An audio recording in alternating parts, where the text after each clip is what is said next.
자, 오늘 우리가 함께 파헤쳐볼 이야기는 바로 에이전트의 시대, 자율 AI 길들이기입니다. 이 제목 뭔가 좀 미래적이면서도 동시에 우리한테 되게 중요한 질문을 던지는 것 같지 않으세요? 그 의미가 뭔지 지금부터 한번 제대로 들여다보겠습니다. 이야기를 한번 이 강력한 문장으로 시작해 볼까요? 이 한 문장이요, 우리가 AI를 어떻게 봐야 하는지 그 관점의 근본적인 변화를 딱 보여주고 있습니다. 그러니까 이게 무슨 말이냐면 AI가 그냥 우리한테 답만 툭 던져주는 게 아니라 이제는 스스로 생각하고 행동까지 하는 그런 존재가 됐다는 거죠. 바로 이 지점입니다.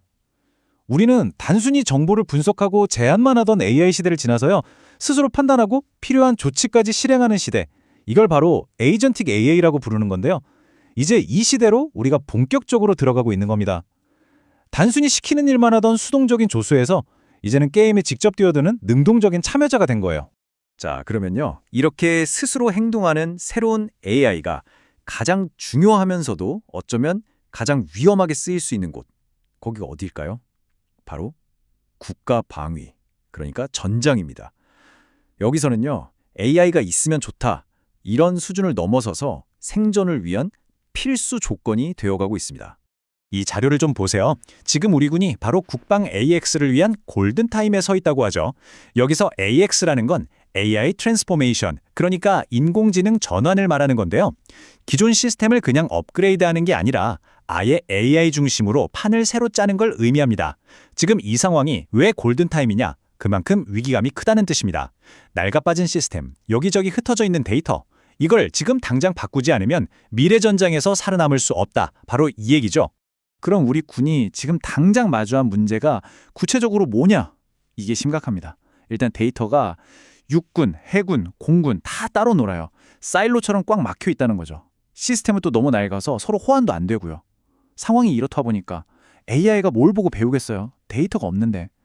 결국 모든 중요한 판단은 여전히 느린 사람의 몫으로 남아버리는 겁니다. 그러니까 이제 핵심이 완전히 바뀐 겁니다. 미래 전쟁은요, 더 이상 더 좋은 총, 더 좋은 미사일 싸움이 아니에요. 누가 데이터를 더 빨리 모아서 AI로 정확하게 분석하고 그래서 순식간에 대응하느냐, 이 속도의 싸움이 된 겁니다. 말하자면 AI 인프라가 전통적인 무기만큼, 아니 어쩌면 그 이상으로 중요해진 시대가 온 거죠. 전장에서 AI가 스스로 알아서 움직인다? 생각만 해도 좀 아찔하면서도 피할 수 없는 질문 하나가 떠오릅니다. 과연 우리가 이 똑똑한 AI를 제대로 통제할 수 있을까 하는 거죠.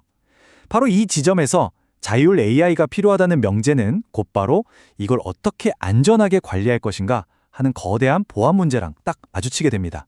그래서 등장한 게 바로 제로 트러스트라는 아주 새로운 개념의 보안 철학입니다. 이름 그대로예요. 아무도 믿지 마라. 이게 기본 원칙입니다. 그러니까 네트워크 안쪽에 있든 바깥에 있든 상관없이 모든 접근 요청 하나하나를 전부 다 의심하고 매번 엄격하게 신분 확인을 하는 거죠. 이 비율을 보시면 개념이 확 와닿으실 거예요. 예전의 보안 방식이 일단 성문만 통과하면 성 안에서는 마음대로 돌아다닐 수 있는 그런 성과 해자 모델이었다고 생각해 보세요. 반면에 제로 트러스트는 마치 공항 보안 같아요. 체크인할 때 표 검사하고 보안 검색 때 지나고 탑승구 앞에서 또 표를 보여줘야 하잖아요. 모든 단계마다 계속 확인하는 거죠. 이렇게 하면 설령 한 곳이 뚫리더라도 공격자가 내부를 마음대로 돌아다니지 못하게 딱 가둬버릴 수 있으니까 피해를 최소화할 수 있는 겁니다. 이게 그냥 이론으로만 그치는 얘기가 아니에요.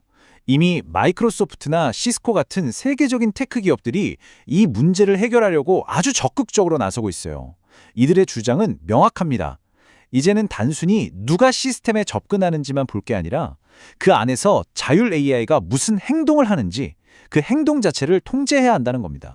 자, 그럼 이제 국방이나 보안 같은 조금은 무거운 주제에서 살짝 벗어나서요, 이런 자율 에이전트들이 이미 우리 비즈니스 현장에서는 어떻게 쓰이고 있는지 한번 들여다볼까요? 여기 보시는 이 두 가지 사례가 정말 극명하게 보여주는데요. SKAX 같은 경우에는 보이지 않는 곳에서 IT 시스템이 멈추지 않도록 장애를 막아주는 역할을 하고요.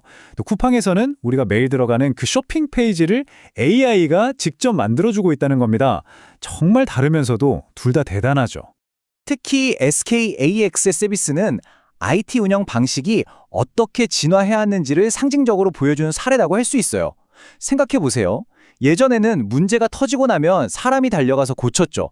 그 다음에는 AI가 곧 문제가 생길 것 같아요 라고 예측해주는 단계가 있었고요. 이제는 AI가 장애를 예측하는 걸 넘어서 원인까지 분석하고 아예 문제가 생기지 않도록 미리 조치까지 해버리는 그런 자가치유 시스템의 시대로 가고 있는 겁니다.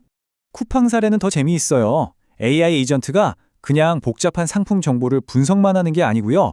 이걸 보고 소비자들이 아 하고 바로 이해할 수 있게끔 예쁜 인포그래픽으로 직접 만들어주는 거예요.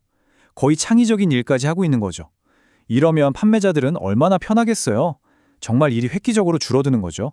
자, 이제 슬슬 마무리를 해볼까 하는데요. 그렇다면 이렇게 똑똑한 자율 AI 시대를 제대로 열려면 기술적으로, 그러니까 인프라 측면에서 어떤 근본적인 변화가 필요할까요? 그 얘기를 좀 해보죠. 여기서 기존 방식의 아주 결정적인 한계점이 드러납니다. 생각해보세요. 자율주행차가 갑자기 튀어나온 사람을 피하거나 스마트 팩토리에서 불량품을 순식간에 골라내려면 정말 0.1초도 지체하면 안 되잖아요. 그런데 데이터를 저 멀리 있는 클라우드 서버까지 보냈다가 거기서 처리해서 다시 답을 받기까지 기다릴 시간이 있겠냐는 거죠. 절대 없죠. 그래서 나온 해결책이 바로 엣지 AI입니다. 핵심은 간단해요.